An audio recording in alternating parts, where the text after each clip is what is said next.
Hi everybody, welcome back to Fibromyalgia and Kindness. It's me. I am bringing you something new today. Actually, something new, relatively new to the channel. Something I just want to explore. Because as you know, the channel is called Fibromyalgia and Kindness.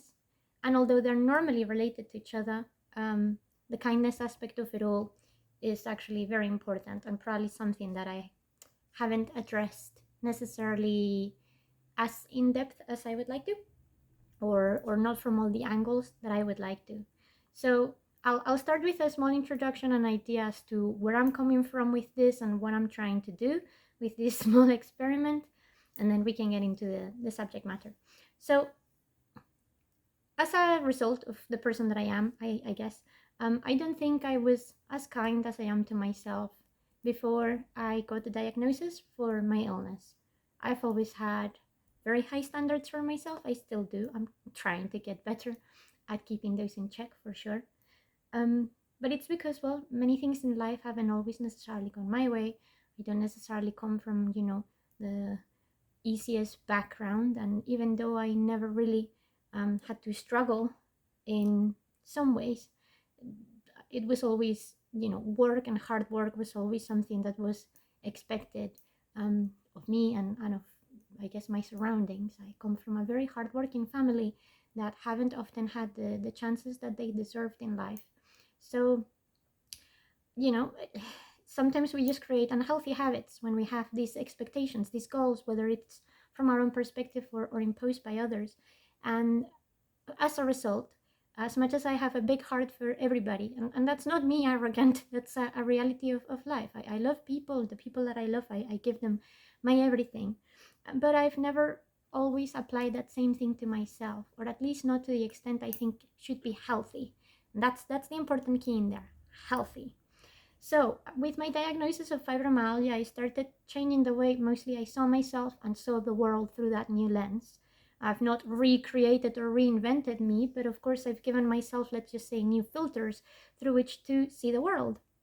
And as I've been doing these little videos and my advocacy campaigns for fibromyalgia have increased, I've tried to put in more work and try to understand, the things that I need to grieve over this illness, the things that I need to let go because I have this illness, and sort of find a way of moving forward so that I can be kinder to myself overall. Not kinder to myself when I am genuinely unwell and the illness takes over, which is hard but necessary, but kinder to myself overall, with the hope that that changes my general outlook in life. And whether it's a good day or a bad day, whether the fibromyalgia is kicking my ass or I am having a perfectly nice, happy day, I can, be the best that I want to be and that I think I deserve to be. And we all deserve that. So, something that I started doing last month, no, 2 months ago, in June, I can't remember what time of the year it is anymore, it's going so fast, was actually doing a little bit of writing. I was writing a short story every single day before I was going to bed and putting a picture next to it. It would be a picture of either things that I had seen that day or a picture of me, because another thing I'm actually not very good at is, well, I have some concerns is probably not the right word, but some strong opinions about my, I guess, physical image, and that has nothing necessarily to do with the fibromyalgia, but sometimes things to do with the fibromyalgia. People make a lot of assumptions as to someone who looks this way should or should not be ill. And I'm sure this is something that resonates with a lot of people. So sometimes taking pictures of myself and accepting them as, oh my god, my eye bags are literally down here, or I look like trash because I haven't slept, or actually today I look wonderful, can be a hard process. So that's kind of what I tried to do with that exercise. June was a very hard month for me, not just because it's my birthday and I always have had not particularly great experiences around the time of the year, but because it was very, very busy. Like you probably know, I'm a tour guide, and it's the summer, so I had a lot of work. And right at the beginning of the month, the fibromyalgia kicked my ass really bad. I actually don't think I fully recovered from that, which is something that I explored in a video a few days ago. And I needed something to ground me, to give me strength, but also compassion and self-imposed kindness to get myself through the months. I knew that from the get-go. I knew it was going to be hard, so I needed a coping mechanism. And normally, traditionally, I've always well worked through my emotions through music and some of my hobbies such as dance and singing. But because it was the heat of summer and we were actually having quite high temperature in England at the time, not like right now, and my job was already so physically demanding, when I wanted to get to the exercise that I wanted to do, I didn't have energy because the fibromyalgia was depriving me from that. And I will actually talk about that at some other point. But it was the same with singing, for example. I've been having this sore throat for God knows how long. It's not really ever going away. That's the reason why ever so often I need to stop, or my voice may come through a little bit crackly. Because again, I spend pretty much 24 hours every single day talking, even on my sleep. I generally cannot help myself. So after you've been chattering away to people for many, many hours, coming back and doing some singing and working your emotions that way is not necessarily the easiest thing to do. So I decided to go back to another hobby that perhaps is my earliest hobby. I definitely have the earliest memories of me doing this, and that it's never left me, and that it's always been a super important part of my life, and that probably was the very first thing that was affected by the fibromyalgia, and the reason why I do it less and less, which is writing. Now, I've been writing for as long as I have memory. When I was little, I used to clip together little pieces of paper and like create my own little books and do my awful, terribly awful animations because I can't draw. I can't draw for life. And, I would be doing them with crayons, whatever. I don't know. I've always liked telling stories. I think that's also one of the reasons why I'm a historian and tour guide, because I like telling stories, and I think stories are powerful because stories have messages and they can work through emotions. So I decided I was gonna try this. They are short stories. It wasn't anything super, super big, but actually I've just collected them together on a Word document, and they amount to 39 pages and 14,220 words. So, I did some pretty good work for a whole month. Now, one of the reasons why I had to stop writing, or I definitely held back on the amount of writing that I did, when the fibromyalgia kicked in, is because, as many of you would probably know, on a daily basis, the place where the fibromyalgia affects me more is my hands. And I like writing, as in by hand.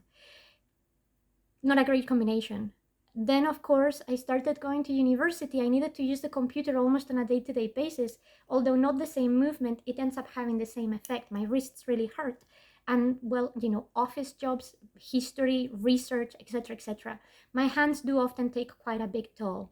And again, when you have a life like an adult and you need to prioritize your work life against your, I guess, hobby life or your hobbies, sometimes some things suffer. And I stopped writing for a long time, where I wouldn't write as much as I would like to. So getting back in touch with this hobby is where the kindness comes back into place, because I did make sure to prioritize and try to write, because it makes me happy. And sometimes it hurts too much, and sometimes I can't write it. But that doesn't mean I should just stop doing it altogether, because I love writing. And actually, for a little while, I don't know if I still got it, but I used to be pretty good. I actually won a couple of awards when I was in college, and I was pretty proud of that.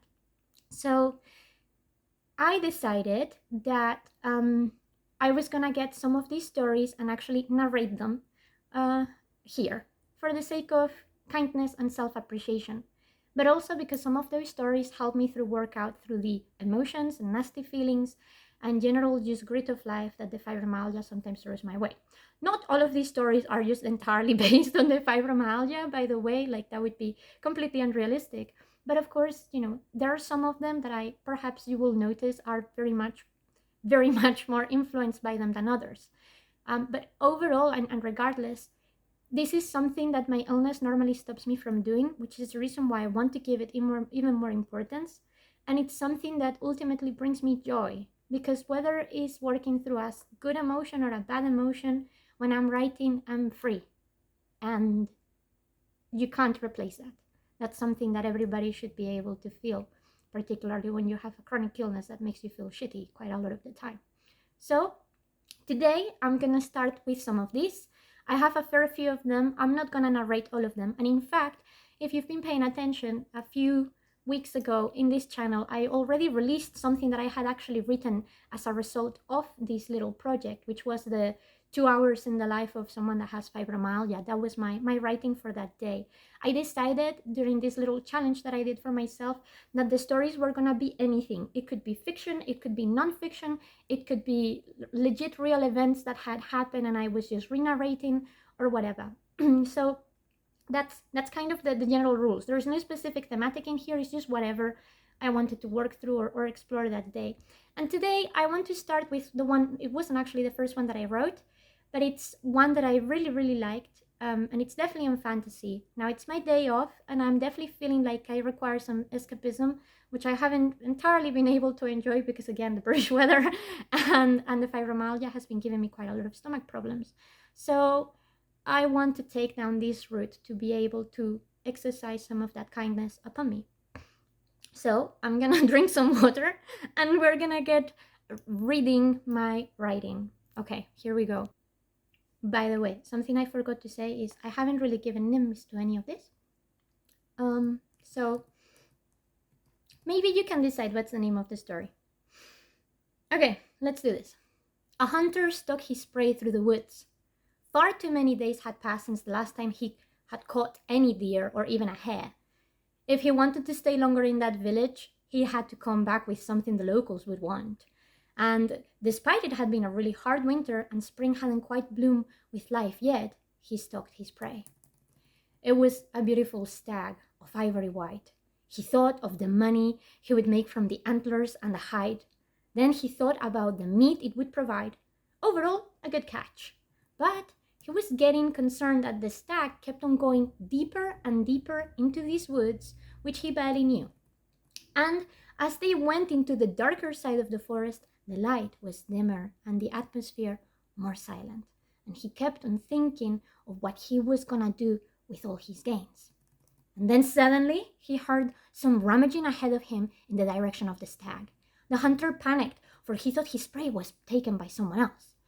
And he was about to gasp and then come running forward to scare the beast and his competition when he realized he was almost in a little grove. A very shallow and thin stream of water trickled through it. Beautiful wildflowers grew everywhere, and in the middle, by a huge, ancient, perhaps millenary yew tree, the stag stopped by what appeared to be a woman. Her hair was like a field of wheat, so long that tapestries could have been woven from it, and it was adorned with leaves, and so was her delicate, radiant frame. The stag and the woman shared a moment of peace, while everything stayed perfectly still in the middle of the forest. She touched the stag's head with such grace, as if communicating without words, and the animal seemed to glow with such strength that could have potentially made the hunter blind. The hunter was completely gobsmacked, and then he hesitated. Was this a god he was contemplating? A divine creature of the wood? He was a stranger, after all, to these parts at least, and he did not know the customs of the land. And then, suddenly, with a touch of her hand, the woman turned the antlers of the stag into gold, and the light of the grove blinded the hunter. And then he tripped. And the noise thundered through the forest as if a storm just opened up in the skies. Both the stag and the woman looked into the hunter's direction. A fear unknown to him before took control of his body. And suddenly, a plan formulated. He would scare the stag and capture the woman, whose touch had just turned something to gold, and then he'd won not for life. So he loaded his bow and took his aim, but then, blinded by the light of the animal and the grove, the bow misfired. The arrow landed right between the eyes of the animal, and the light faded away. The woman cried, her green gaze, full by rage and disrespect, focused entirely on the hunter now. Speaking words he did not understand, she raised her hand against him, and as if out of nowhere, the woods started closing in the hunter, branches wrapping around his body as serpents, until he was completely turned to pulp. I hear the local villagers now come to worship the stag's holy remains by the grove, and they say, "Thou shalt not taketh from the forest what does not belong to thee." And that is my little short story that I wrote there on the 3rd of June of this year, and that I wanted to share with you. I've always had a thing for stories about the woodland and where I come from. It reminds me of home. The woods, and particularly yew trees, remind me of home quite a lot. So this is, I guess, a little bit of self-care, a little bit of self-love, and appreciation for something that I used to do literally on a daily basis. When I was a teenager, I would be caught writing everywhere. If I wasn't reading, I was writing for sure. And hopefully this is the beginning of something new, something better, something nicer for me. And the other thing that I wanted to say was just that I really encourage any of you to try something like this. It doesn't have to be writing, but try to put your frustration with your illness, your whatever your illness causes you to do, into something that is actually positively good. It doesn't have to be pretty, it doesn't have to be perfect, it just has to be good. And I don't mean good in the sense of, wow, this is good, in the sense of how it feels here in your soul and in your heart. So whether it's cross stitching, whether it's I don't know, doing collage or whatever, even if your illness is actually preventing you from doing that normally, try to prioritize it, even if it's just once a week. And I think you will really, really, really realize the impact that it has positively in your brain from an emotional perspective, and how suddenly that illness doesn't have so much power over you. So learn from my mistakes. Don't let that stop you from doing the things that you love most, because it's definitely not going to stop me again. Okay, that's all I have for today. If you see me again with the same outfit doing one of these, don't read me for filth. I, only have so much time in the day, and these stories are short, so I may record more than once today. Anyway, thank you so much for hearing me out. I hope this helps somebody, and I will be back with some more stories. Take care.